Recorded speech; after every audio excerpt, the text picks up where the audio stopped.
भाइयों, कल मैंने कुछ महीने पहले एक न्यूज़ देखी जिसमें भाजपा के नेता और समर्थक कह रहे थे जेएनयू में जितने भी स्टूडेंट पढ़ते हैं सब के सब देशद्रोही हैं। फिर मैंने निर्मला सीतारमण जी की प्रोफाइल देखी, पता चला वो भी जेएनयू के स्टूडेंट हैं। अब ये समझ में नहीं आ रहा कि मोदी जी ने देशद्रोही को वित्त मंत्री बना दिया है या अपने ही नेताओं और समर्थकों के मुंह पर थूक दिया है।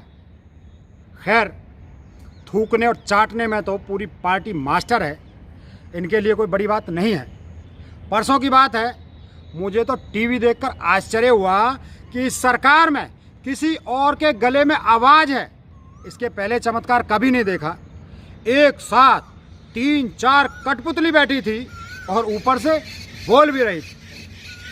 अब तो मानना पड़ेगा कि गजब प्रोग्राम चल रहे हैं आजकल दूरदर्शन पर। बोलती हुई कठपुतली, जी वाकई गजब है।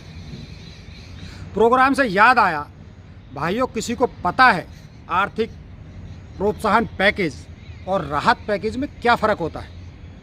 एक पढ़े लिखे भाई से पूछा तो वो बोला, भाई, आर्थिक प्रोत्साहन पैकेज वो होता है जिसमें व्यापार करने के लिए आर्थिक मदद दी जाती है और राहत पैकेज में नुकसान की भरपाई की जाती है। लेकिन अपने जुमलेबाज बाबा जी के लिए ये सारे अक्षर भैंस बराबर हैं। जब शब्द दो हैं तो मतलब एक कैसे हो सकता है? दूध दूध कहलाता है, दही दही कहलाता है और जो सरकार का फैल गया है वो रायता कहलाता है। वैसे आपने उनका झोला देखा है कभी? अगर कोई देखे तो पता है उसमें क्या निकलेगा? 2-4 गुफाओं के नक्शे, फिर जिनके 68,000 करोड़ रुपए माफ़ करे हैं उनके नंबर और 2-4 फोटोग्राफर के एड्रेस और उनकी माताजी का दिया हुआ 500 का नोट। बेचारी माँ को भी फ़ोटो खिंचवाने के लिए चिलचिलाती धूप की लाइन में लगवा दिया था और उस मजबूर माँ का ये नकलची औलाद वो 500 का नोट भी ले आया। वैसे उनके झोले से अगर कुछ निकलता है तो वो है घोषणाओं का खोखला डब्बा। जैसे 20 लाख करोड़ की घोषणा निकली और पहली बार अपनी जगह किसी और को बोलने का मौका दिया श्रीमान जी ने और बिठा दिया बेचारी निर्मला सीतारमण को। उनको बोलते देखा है आपने? उनकी धीमी आवाज़ में एक बड़ा झूठ बोलने की झिझक साफ दिख रही थी। और हो भी क्यों ना, वो भी कांग्रेस परिवार की बहू है, गलत पार्टी में ज़रूर चली गई, कांग्रेस की छत्र छाया में है, इसीलिए उनके मन में छल कपट नहीं है। दूसरी तरफ अनुराग ठाकुर बैठा था, उस भाई के चेहरे पर दुख साफ दिख रहा था।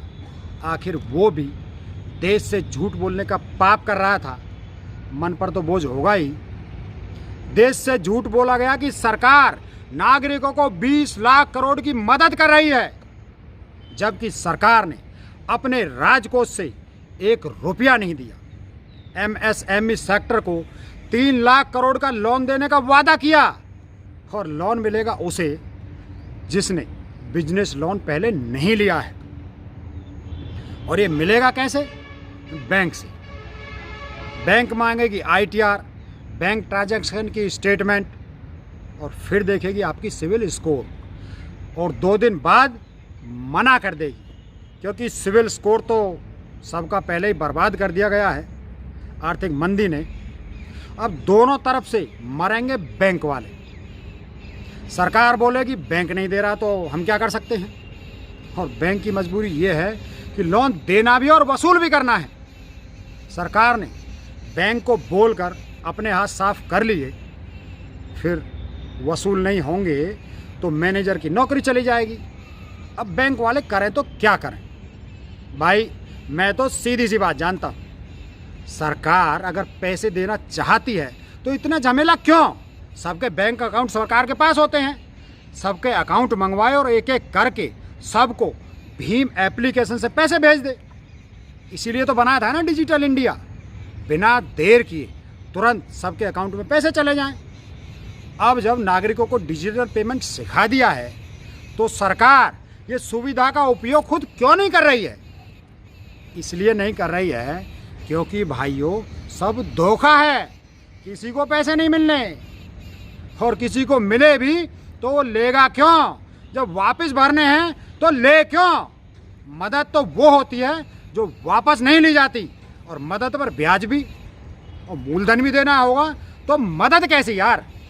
ये 20 लाख करोड़ वैसे ही मिलेंगे जैसे सरकार की घोषणा में 500 ट्रेन चल रही हैं। सरकार की ये 500 ट्रेन भी चल रही हैं और गरीब मजदूर अपने बच्चों सहित धूप में पैदल भी चल रहे हैं। इसके पहले जब ट्रेन चलती थी तब कोई पैदल चलता था क्या? लटक कर भीड़ में धंसकर जाते थे, पर पैदल कोई नहीं जाता था। सरकार बताए ये 500 ट्रेन जमीन के अंदर चल रही हैं, आसमान में चल रही हैं? क्योंकि हमें तो दिखाई दे नहीं रहा।